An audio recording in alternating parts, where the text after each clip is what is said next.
I'm Nikki Kandari-Khrira, and I'm the Director of Programmes at Equality Now. Equality Now has a theory of change which describes our strategy towards bringing around access to justice for women and girls across the world. Let me give you an example of how we use it. In Eurasia, we started at the very beginning of a pathway. We did the research, the legal research. We looked at the sexual violence laws in Eurasia, we looked at the gaps in the laws, and we looked at how they measured up against international standards. And then we published it, but we then moved on to our collaboration pathway, where we built a constituency of women's organisations to actually highlight this issue. We then moved into the advocacy pathway, and we pushed this report into the media to make sure people understood it was there, and the government paid attention to the fact that people were critiquing their laws, if you like, or the way they implemented them. From there, we moved into a situation where the government wanted to do something about it. And then we introduced the fourth pathway, the resource pathway, where we engaged with UN Women and the Council of Europe, who provided the resources for the government to do the training, paying for the venues, paying for people's transport, etc. And we provided the technical expertise.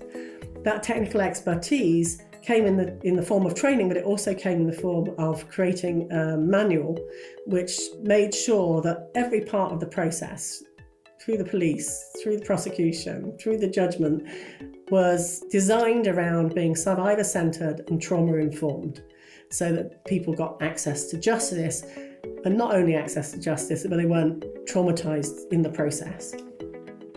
This means that women and girls in Georgia are now accessing justice in ways that don't traumatise them as they go through the process. We know that we've trained over 400 people in the criminal justice system, and we know to date that there are over 250 women that have now accessed improved services.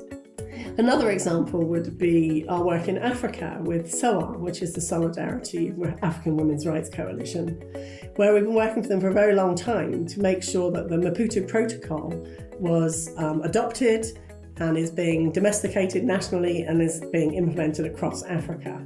And this coalition leans very heavily both into the legal and the collaboration pathway. The collaboration pathway is to make sure that as many organisations across Africa are part of this movement to bring around the implementation and domestication of the Maputo Protocol.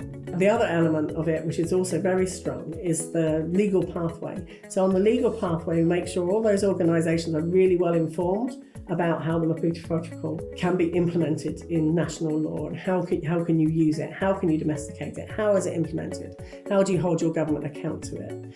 And in that we do training for judges, we do training for lawyers, we do training for law students before they leave the university.